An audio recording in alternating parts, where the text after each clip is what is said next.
বিসমিল্লাহির রহমানির রহিম ওয়ালা তাকরাবুজ জিনা ইন্নাহু কানা ফাহিশাতাও ওয়া সাআ সাবিলা ওয়া ক্বালা an-নাবী সাল্লাল্লাহু আলাইহি ওয়াসাল্লাম মান তাশাব্বাহা বিকওমিন ফাহুয়া মিনহুম। আজকের দিনের যোগ্যতম সভার সভাপতি সাহেব ও বিচারক মন্ডলীগণ ও আমার শিক্ষকগণ এবং আমার সামনে বসে থাকা অত্র মাদ্রাসার ছাত্রবৃন্দ ভাই সকল, আজকে আপনাদের সামনে যে বিষয়টি নিয়ে উপস্থিত হয়েছি সেই বিষয়টি হলো পাশ্চাত্য সভ্যতা বনাম ইসলাম। এই বিষয়টি কয়েকটি পয়েন্ট নিয়ে আলোচনা করা যেতে পারে, তার মধ্যে থেকে আমি দুইটি পয়েন্ট নিয়ে আলোচনা করব। নাম্বার 1, পাশ্চাত্য দেশের চালচলন। নাম্বার 2, এমন একটা অবস্থায় আমাদের কর্তব্য কি। নাম্বার 1, পাশ্চাত্য দেশের চালচলন। সম্মানিত উপস্থিতি, জেনে রাখবেন এটা সত্য যে এই ভূখণ্ডে যত প্রকার জাতি বসবাস করে প্রত্যেকের আচরণ, উঠা বসা, খাওয়া দাওয়া, সাথী বিবাহ, এমনকি বাচ্চাদের শিক্ষা দীক্ষার ব্যাপারটাও ভিন্ন ভিন্ন। এই পাশ্চাত্য দেশের শিক্ষা দীক্ষা আর নিত্য নতুন আসবাবপত্র আবিষ্কারের দিকে দৃষ্টিপাত করলে দেখা যায় তাদের এটা উন্নতিতে নয়, বরং ক্ষতি। কারণ আজ তারা তৈরি করেছে TV, cinema, telephone, mobile phone, আর এই টিভি সিনেমাতে যত প্রকার নোংরা ছবি দিতে হয় তারা দিচ্ছে, আর তার সামনে বসে মা মেয়ে, বাবা ছেলে মেয়ে আড্ডা দিচ্ছে। অথচ নবী সাল্লাল্লাহু আলাইহি ওয়াসাল্লাম বলেন, মুরু আওলাদাকুম বিস-সালাতি ওয়া হুম আবনাউ 7 সিনিন ওয়াজরিবুহুম আলাইহা ওয়া হুম আবনাউ 10 সিনিন। অর্থাৎ নবী সাল্লাল্লাহু আলাইহি ওয়াসাল্লাম বলেন, তোমাদের সন্তানেরা যখন 7 বছর বয়সে পৌঁছে যাবে তখন নামাজের জন্য আদেশ করো, এবং যখন 10 বছর পৌঁছে যাবে তাকে নামাজের জন্য ব্যবহার করো, এবং তাদের বিছানা ভিন্ন করে দাও।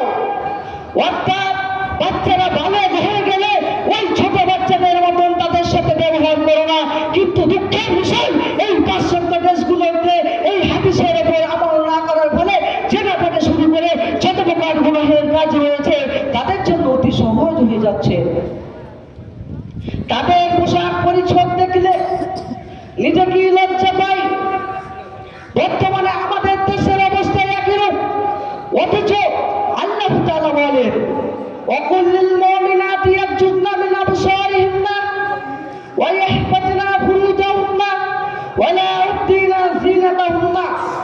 আল্লাহ তাআলা বলেন, হে নবী মুহাম্মদ সাল্লাল্লাহু আলাইহি ওয়াসাল্লাম, ঈমানদার নারীদেরকে বলুন তারা যেন তাদের দৃষ্টিকে নত রাখে এবং লজ্জার স্থানে ইবাদত করে, তারা যেন যা সাধারণত প্রকাশ পায় তা ব্যতীত তাদের সৌন্দর্য প্রকাশ না করে। যারা এই আয়াতে অস্বীকার করবে তাদের জন্য রোগ হবে। আল্লাহ তাআলা আরো বলেন, ওয়ালা তাকরাবুজ জিনা ইন্নাহু কানা ফাহিশাতাও ওয়া সাআ সাবিলা। আল্লাহ তাআলা বলেন, তোমরা জিনার নিকটবর্তী হও না, কারণ ওই পথটি নোংরা পথ। আর যদি আমরা উলঙ্গ হয়ে থাকি, জিনা ব্যভিচার থেকে আমরা বাঁচতে পারবো না। এই কারণে ইউরোপের মতন দেশগুলোতে বছরে বছরে হাজার হাজার অবৈধ সন্তান জন্ম লাভ করছে। শুধু তাই নয়, যদি আমরা এই ভারতবর্ষে তদন্ত করে দেখি তাহলে আমাদের দেশের অবস্থা একরূপ পাবেন।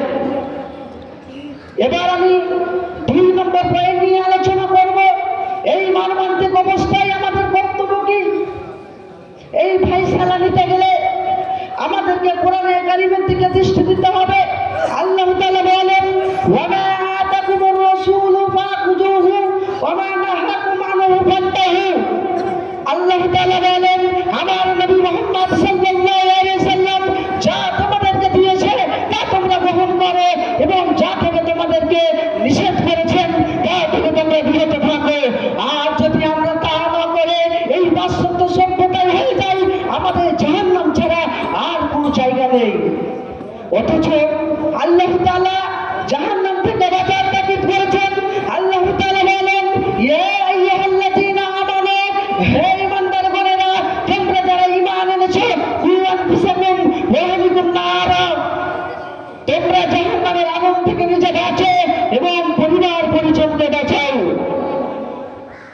আল্লাহ তাআলা আরো বলেন, আল্লাহ কোন বংশ বা গোত্রকে ধ্বংস করেন না, বরং তার কর্মের ভাবে অতএব আমাদেরকে নিজ নিজ কর্মকে ভালো করতে হবে।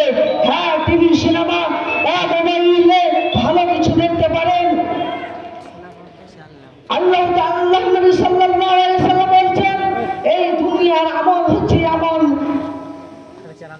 কেননা নবী সাল্লাল্লাহু আলাইহি সাল্লাম বলছেন যে দুনিয়া হচ্ছে আখিরাতের কর্মস্থল।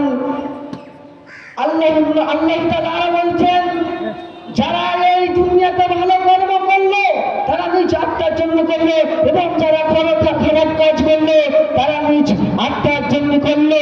এখান থেকে আমার বক্তব্য শেষ করছি।